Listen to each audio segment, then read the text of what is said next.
This is the house that's been in our family for just about 100 years now. I'm trying to think of when this house was actually built. It was the early 1900s, 1907 or something like that, I believe. Yeah, so I'm Brent Greenway. This is my wife, Molly Greenway. Been married for 9 years now. We farm just west of Mitchell, about halfway between Mitchell and Mount Vernon. And my great-grandparents Greenway moved from England, I believe in 1927. Lived in a different house for a couple of years and then moved on this farm in 1929. So we're coming up on our century farm here, the Greenways, living here.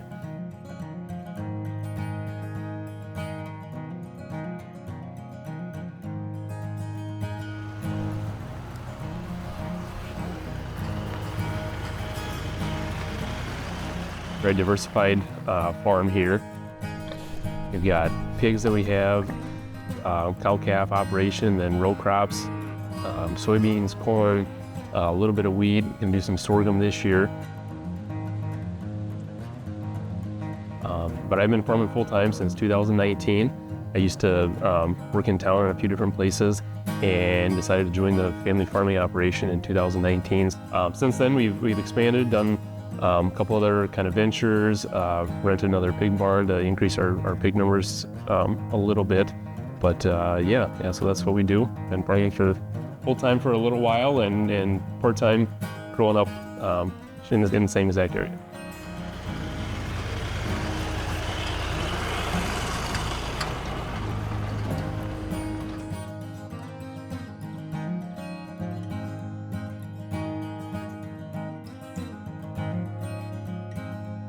Got a fun, interesting story is my grandfather was actually born on the living room floor, had a midwife come in, and he talks about his siblings upstairs, and they were looking through the register on the floor and watching their baby brother be born. And that's ultimately where my grandpa passed away. It was in the same living room floor. Starting a family, so you're expecting, congratulations, and you're going to be rearing your little one here and little ones hopefully on a farm. I mean, but yeah, we're standing here in this house that's obviously being renovated right now, but you're getting close to the end and you're going to be hopefully moving in here sometime soon and new baby coming. I mean, it's pretty exciting. The 5th generation right here on a new house that's been in the family for 100 years. That's pretty special.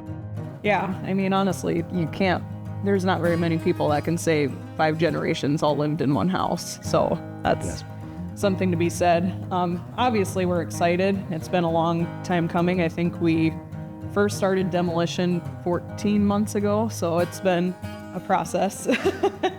Not to mention all the things before that, but it's exciting just knowing that this is where all of our future memories are going to be held, and it's also kind of fun when the other generations come back and they're like, well, this used to be here, or, his great aunt, when she came up the stairs, she goes, oh, we used to slide down this banister, and just kind of having those memories. But it's a long road. I'm glad we did it, and it's been,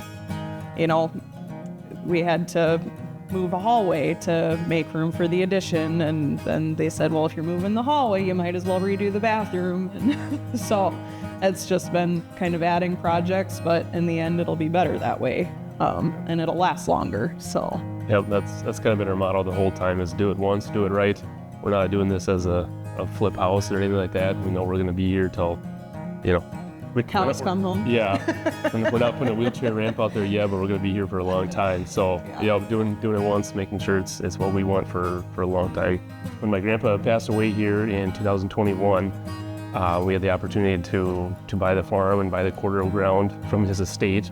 And when we were looking at moving out, we lived in town, we were looking at moving out to the farm here, and wanted to make some extensive changes to the farm or to the house, and we were trying to figure out, okay, do you build a new house or just renovate or whatever.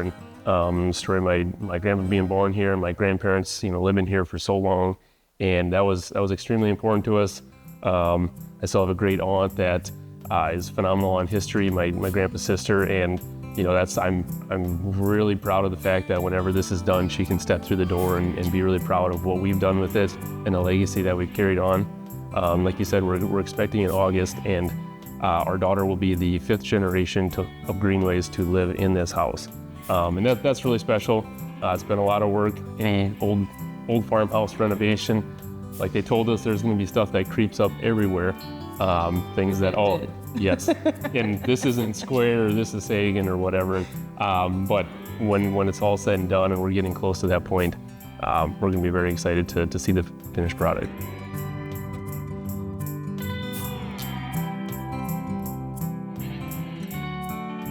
So Molly, when you first met Brent and you got married, he wasn't a full-time farmer. That's right.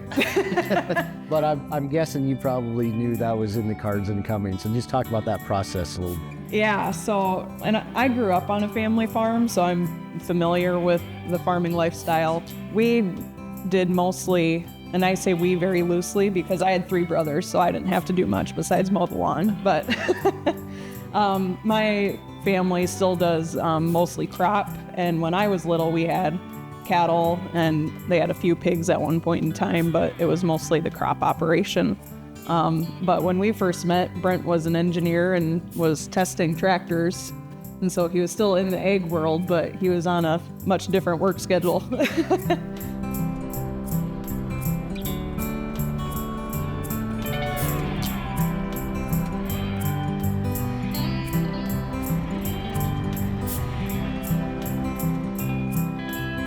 When we first started getting serious and we were planning a wedding, and we had the conversation of, well, do we move back sooner or later? And we moved back sooner, and he started farming part-time and working in town for a few years, and now here we are.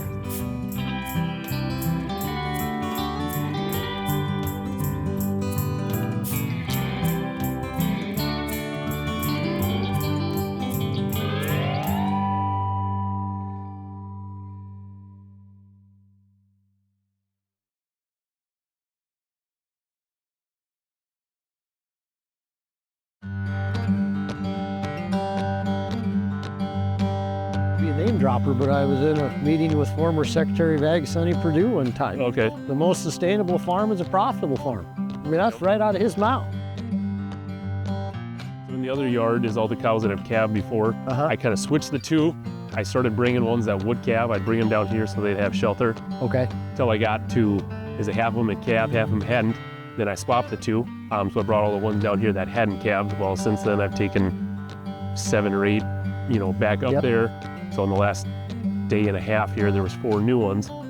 Just locked them up here, give them a little bit more time to pair off and get nursing good, and get some nice dry area. The lots are a little bit muddy, so just allowing those newborn calves some isolation with their mom, make sure they got a good bond, and make sure they're dried off and healthy and all that. Absolutely. You check them and maybe kick them out if they're good. Yep, they'll follow the cow wherever she goes. So she goes and finds the wettest spot, they're probably going to lay down next to her, so just kind of give them a chance to lay in a dry spot for a little bit. Well, let's check on them.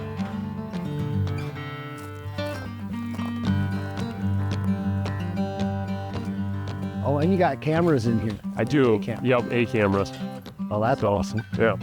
Work smarter. Yes, absolutely. That's that. What's this little guy doing? His mom's probably the tamest. She was the first one when he got him. Got him as heifer as the first one to eat the cow cubes out of her hand.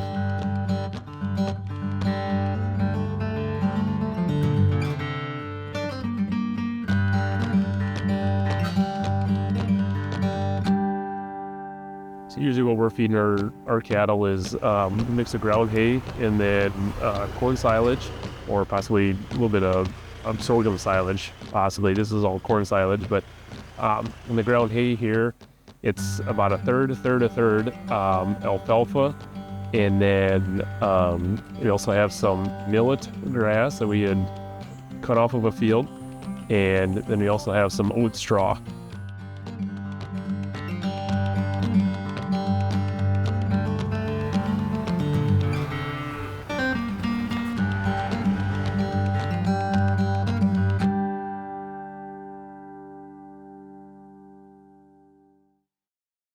So yeah, 2006 was the first barn.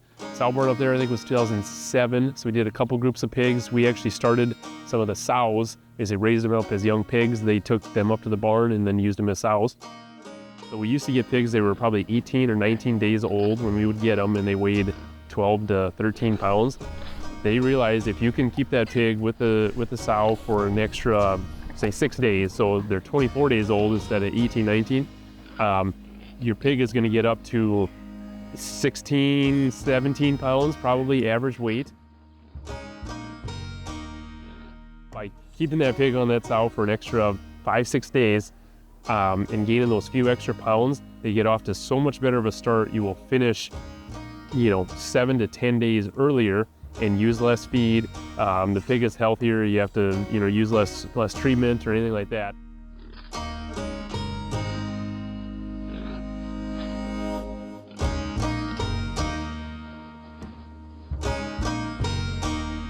Just by getting them off to that better start, you're more efficient downstream. It's better health of the pig and everything. So when they did that, of course you have to increase your number of farrowing stalls because they have to stay there a little bit longer. Right. So that was part of the expansion as well, to get an older, healthier pig. Always looking to do something to help the health of the pigs and the efficiency of making it up to market weight. Yep. Yeah, cool. Second barn was in 2013. What do we got out of here? We got 8 loads out and we got 5 loads left. So we're So you're cleaning this out. Yes. Right now. Yep. They're pretty cozy and content right now. Yep. We built the feed mill in 2008. That was one thing. We were getting all of our feed from Corsica, the feed mill down there, and did a great job. It's just, it was expensive. There wasn't a very big market for feed mills in the area, so it was expensive. So this is soybean meal here.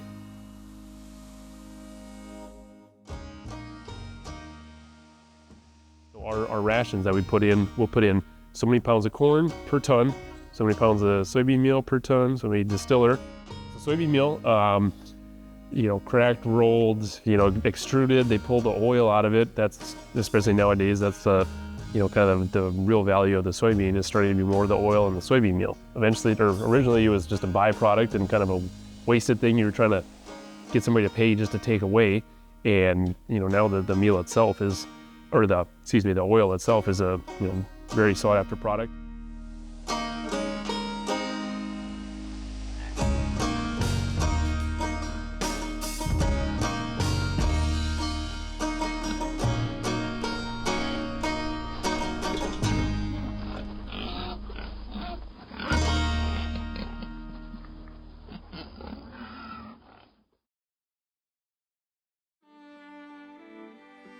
It's extremely hard work. There's frustrating days, and when you get mud out in the cow lots that you're dealing with, and trying to do as good as you can to take care of the calves.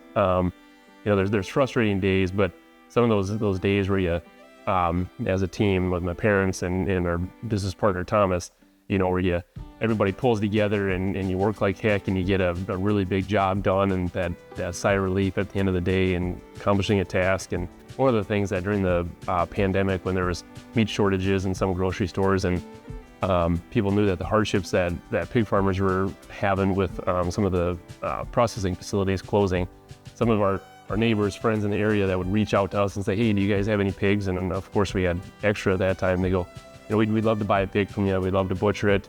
For one thing, trying to help us out by finding a place for those animals to go, but also knowing the trust that they had in us, raising a delicious product. All of the pork that we eat comes from our own animals. So we know we're doing a great job, but the confidence that people had in us to say, hey, we want to buy an animal that you cared for was really important. And that was one kind of highlight for us in a very low time. Just to know that people had confidence in what we were doing. The pork that you raise, you're also part of the Holstone pork processing facility. So those pigs will get shipped to Nebraska, harvested, and they come back and they're being sold right here in Mitchell, right? Absolutely. That's kind of a recent thing. So Holstone Farms, I believe, was established in 2018. Bought it was a Hormel harvesting facility in Fremont, Nebraska, and gone through a number of different changes, revitalized that plant. It's a plant that I've toured, and we're very proud of that down there. We didn't know where our product was going before, to different grocery stores or whatever at some of the other packing facilities, but now that the fact that you can go to our grocery stores in Mitchell and know that some of the meat on the shelf there could be our very own products that were raised 7 to 8 miles away from Mitchell. So that's really cool to see. I didn't, we'd always kind of heard that, okay, yeah, eventually you'll have it in your own grocery store, and just kind of thought it was a story. But now that you actually see it, I mean, it's so full circle to see that come back home, to have possibly some of your own meat being sold to your neighbors and friends right here in town. Support Yeah. local. Yes. Could be a farmers. Greenway pork product. There you go. Yeah, very cool.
Let's talk some more about just out on the farm, the different operations. You've got, like you said, so many different irons in the fire, but you still have a job, in town. I'm quoting there.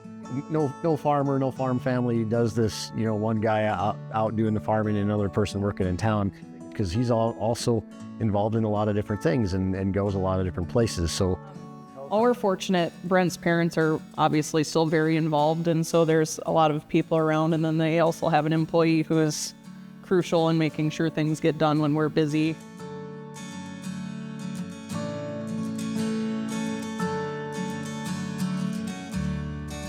Because on top of working in town, I'm also on a volunteer board, so we kind of have a lot going on at different times of the year, both being gone. But when I'm on the road, my main job is picking up parts. I'm pretty much a pro part runner at this point, and conveniently, I drive by a lot of the places where they need parts from, so I get to be the parts runner, and then obviously the day-to-day stuff of just making sure everything's picked up and, running to town for groceries and parts and different things. it's so different every single day. It's hard to really articulate that. I'm trying to think, what I would say or what my wife would say. I don't know, pick a day and it's different, right? But it takes a whole lot of teamwork to keep this thing moving and rolling. But if you don't have that team, it just doesn't work.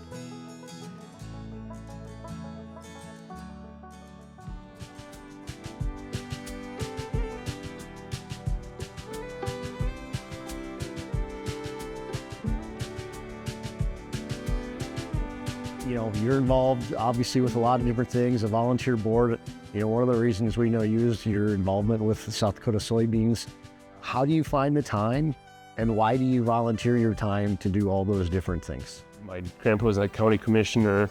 My grandma was in some homemakers associations. My dad's been on a number of boards. My mom's now on the FSA state board, and it's just something we've always been passionate about. They have being 4-H leaders or whatever it has. The Davidson County Pork Producers Council, cooking pork loins for different events, and it's just something we've always done. Yeah, it's crazy. You get done feeding pigs, you come home, you shower 10 minutes, you're on the road and headed to something, and the minute it's done, you're talking to people for 10 minutes and flying back home to finish chores. And we've had a number of different groups come up to our barns to kind of look and just talk about what we do and why we do it. And last week we had a sustainability group. Their team came up. Had the FSA employees here the week before come up. I think there was 37 or 40 of them that came out. So, it's good to get people out here just to show them what we do, why we're doing it, how we're caring for our animals, how we're caring for the land, trying to do as much as you can. and try to give back some time after that as well. You live in the community you create, and you guys are creating a heck of a one right here. I think it's really cool. So kudos to you guys.